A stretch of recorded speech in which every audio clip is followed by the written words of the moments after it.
Here's how I made this out of this. Alright, so let's talk about the setup. First, you're going to need your camera, you're going to need an external flash. I put mine at 1/32 power. You're going to need a tripod, and you're going to need a focus point. I used a light stand so that then I could focus on it and get the correct focus for where I was going to be in the frame. Then I'm going to use my little light tubes that I have. I'm going to use an orb tool that I've made. I'm going to use light blades. I'm going to have a nice little black backdrop, a reflector, my Aputure MC for a fill light, and a remote trigger. That way I can take the pictures of myself. So first things first, when you're shooting, you need to set the focus point. So you'll put your focal point thing that you're using. In this case, I used a light stand. So I put my light stand out there and I got focus on the light stand of where I will be. So then I knew where I should stand. Then, after you get that, you need to get the very first shot, which would be the action shot, the portrait that you're using. In this case, it was me jumping. And to make the compositing easier, I made sure that this was very nicely lit. That's why I had the flash, that's why I had the fill light. That way I could easily cut myself out from the background in editing. Once I got the jumping shot, I then moved on to the light painting section. With the light painting section, these settings completely changed. You get rid of all the lights, you turn the flash off, you go into bulb modes. That way you can control when the shutter opens and when it closes. That way you can make the best shape that you possibly can with the light.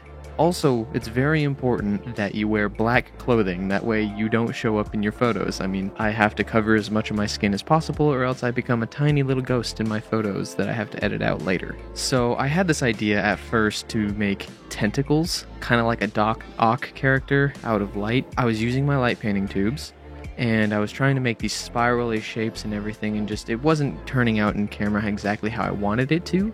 So then I decided that I was going to move on from there to make wings. And then I was going to make myself more of like an angel character, if that makes any sense. So instead of using my tubes for the wing part, I used my tubes for other certain shapes, like little circles that would be around me, or just other interesting little shapes that I could think of that I might have been able to use. I just made as many shapes as I possibly could with the tool that I had at the time. That way I can pick and choose from them later on in editing. But once I was done with the tubes, I picked up the light blade. And when I picked up the light blade, that's when I started to make the wings. I started out with making, I guess you would call it the spine of the wing or the arm of the wing, like the actual bony part. And then I went into making the feathers. I tried to make all the feathers at one time first, and then I realized it would just be easier to get a single shot of the light blade and duplicate it over and over and over and over and over. So that's what I ended up doing, is getting a clean shot of just the single light blade.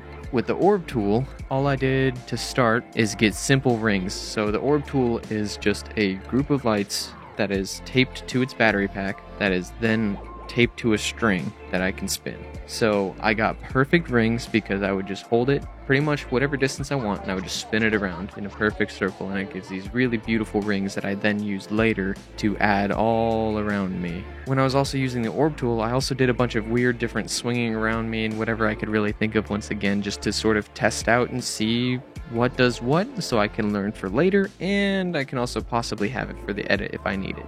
And one quick tip about creating light painted shapes: use reference points. I know it's difficult to see in the dark, but if you can find like a shadow of something, or if you can use some sort of points off in the distance. Let's say we're in my room right now.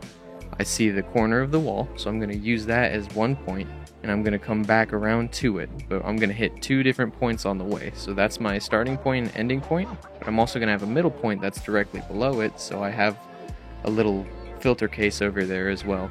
So I'd go from the top of my wall down to the filter case and then back up to the top of the wall. That way you close your shape where you began it, and you can also have better control of how it will look. Also, when you're light painting and you're using a flashlight to light paint, so either in a tube or in a light blade, whenever you put the flashlight on strobe mode, what happens is, since it's turning on and off, that'll break the shape up. Instead of being one consistent line, it'll be kind of like a dotted line at that point. So I use that technique as well. But now let's break it down in the editing. So with the editing, organization is very key and very important in this.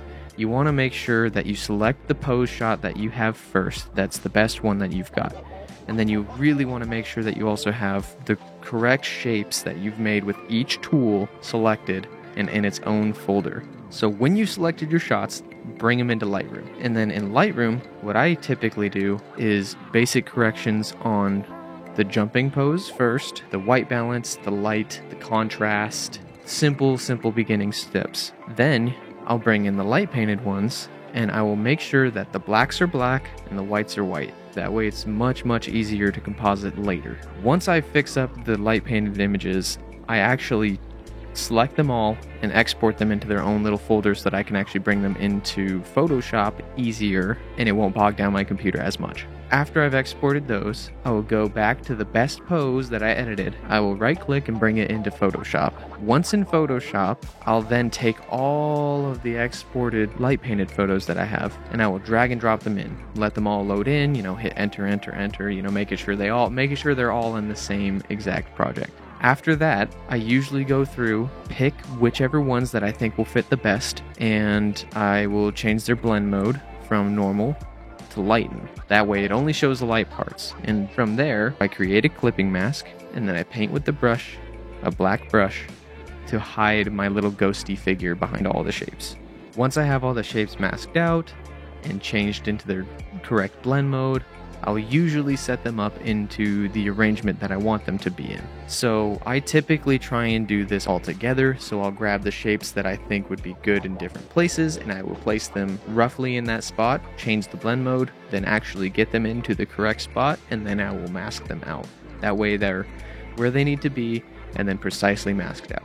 Once you get all of the shapes exactly where you want them to be, exactly how you want them to be, then I usually combine the image, and then I'll go in and I'll touch it up with some dodging and burning, making sure things are correct, and then I will save it, which brings it right back into Lightroom. So once it's back into Lightroom, we'll go into Lightroom, I'll do the finishing color adjustments, do some vignetting, and then finally export the image. And once you export the image, that's it. And you can pat yourself on the back, maybe cry a little bit because of how many times Photoshop probably went really slow. And yeah, that's how I took this and turned it into this.